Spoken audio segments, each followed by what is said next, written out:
Welcome back, everyone. This is Dr. Sharif Yaqub, endocrinologist, and this concludes today the series that we have started about nutrition for diabetes, weight loss, and metabolic issues.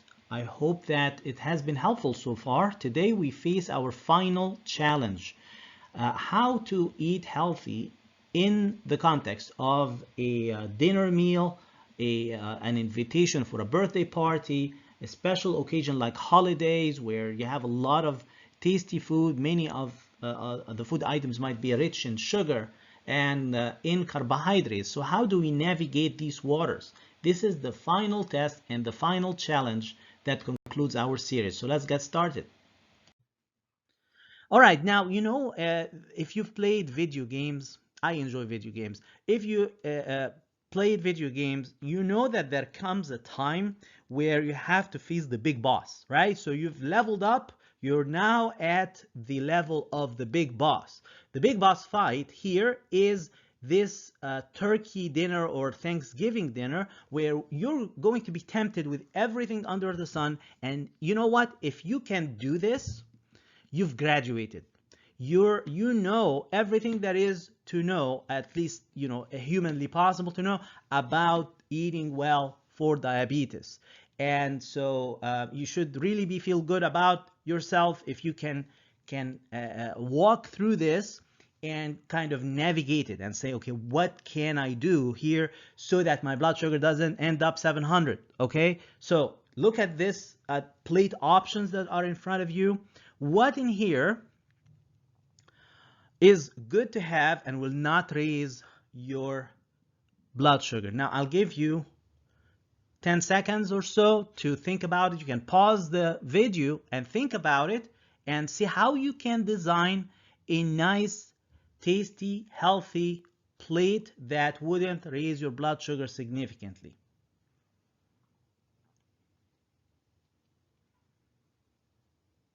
All right, so if you said turkey is good, you are correct. This is protein, it's lean protein, so turkey is definitely a good option. Now, there is a green bean casserole, and there is some form of a vegetable casserole on the left side, which seems to have cheese and other ingredients. I'm not sure if it has carbohydrates or not, I can't tell, but those are all good things to have and to enjoy on your plate. Also, you see here on the right lower side, there is again a plate that seems to have shredded cheese on top and something green. I can't make out what exactly it is. It could be a green bean casserole, it could be some other form of casserole, but again, think about the ingredients, not simply how it looks on the outside or what the name implies.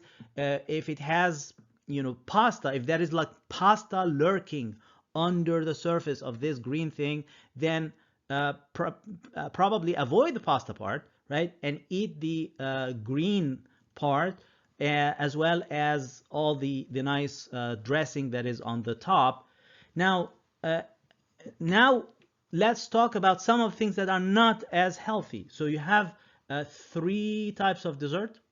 You have a big plate of mashed potatoes.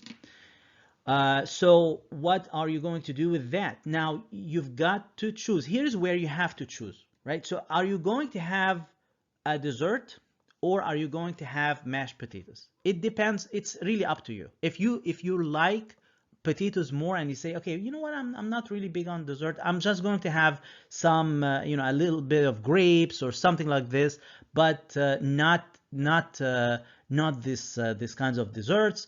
I'm not really into that. I just would prefer to have some mashed potatoes. Fine, you get mashed potatoes, but it has to be 1/4 of the plate. Now, if you want seconds, where do you go for seconds? You go for seconds from the vegetables, right? You don't go for seconds from the mashed potatoes. But let's say you say, okay, I'm not really into mashed potatoes, but I have a sweet tooth, and trust me, I can empathize. I want to have a dessert, right? I've been doing so well with my diabetes. I want to have a dessert. Fine, get a dessert, choose one. And by the way, I'll tell you, if you're going to have a dessert, you might as well say, okay, don't think which one of them has the highest amount of sugar, because all of them do have, right? So you just say, okay, which one of those is the best tasting one, since I'm going to have one anyway? Which one is the best tasting one? Which one is the one I want to have? You choose it, you stick with your choice, don't sample, don't take a part of all 3 or 4 to decide now which one is better so that I can have like another bigger portion. No, don't trick yourself into that. You choose one of those options and you stick with your choice and you get one piece, okay? One piece of pie, for example. Since you're having a piece of pie after dinner and you know it, don't get the mashed potatoes. You get the vegetables. You get your protein. You get several kinds of vegetables and casseroles and stuff like this. You go for seconds from the protein or the vegetables, and then you have one piece of pie and enjoy it. Now, that is alcohol.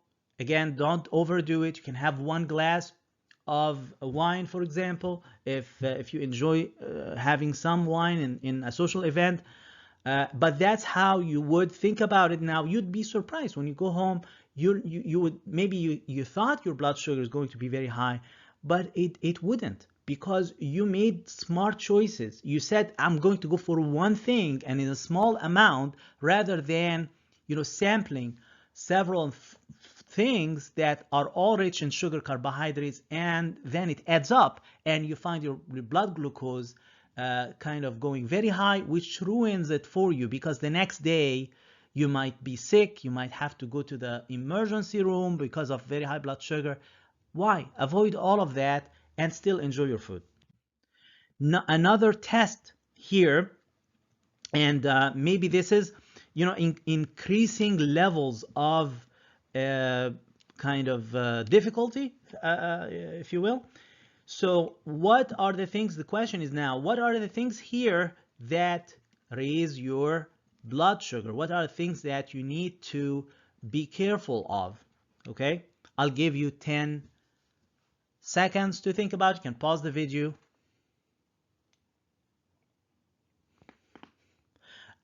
So most of the things here can raise your blood sugar. There are a few things that don't. So for example, the green beans, you can see them here, the ham, the turkey, and that's about it.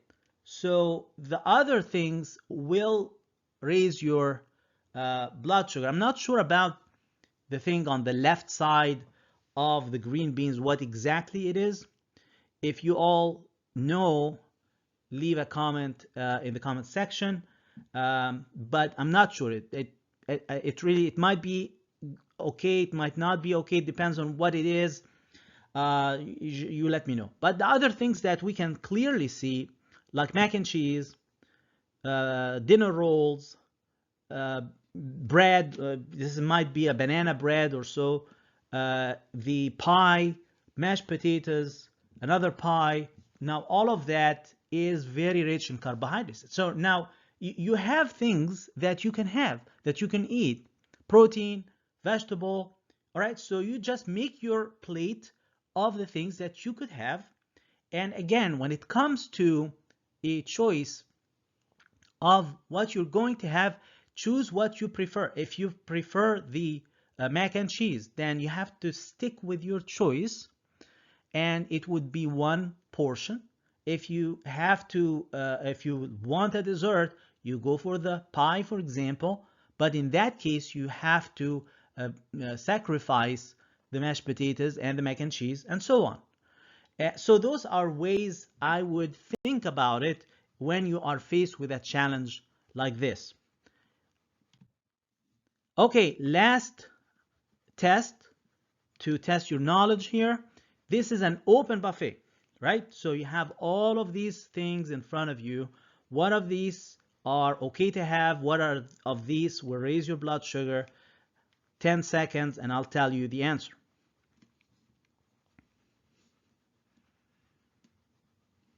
All right, so you can see again the protein is good. You can have lots and lots of vegetable options and salad options that look very tasty and inviting. You have to be careful of the dessert. options. You have to be careful of the pizza that's at like 12 o'clock there. When it comes to having a dessert, if you want to have a dessert, you need to choose one. You need to stick with your choice, not sample, not add up, and definitely not have multiple carbohydrates in one meal. Now, I think that should answer all of your questions. And if you've been able to kind of figure out those choices, then really that's good for you. You've done very well with listening to this talk so far. So we have arrived to the end of this presentation, and at the end, I want to remind you of the main take-home message, which is cut out the sugar, cut back the starch, eat more vegetables, eat more lean protein. Those are the most important lessons, and if you remember nothing else, remember those things. I hope you've enjoyed this presentation. I hope it's helped you. You learned something from it. If you have, please share it with anyone you know who has diabetes or who cares for somebody with diabetes, and subscribe to the channel so that you can get my content when I post it. All right. Have a good day. This concludes our series about diet for diabetes, metabolic issues, and weight loss. I hope this series has been helpful to you. Don't forget to like, share, subscribe, and leave me a comment in the comment section. I'm interested to know what you've gotten out of this series. If you have questions or suggestions for other videos and series. Until we meet again, have a great day and be healthy.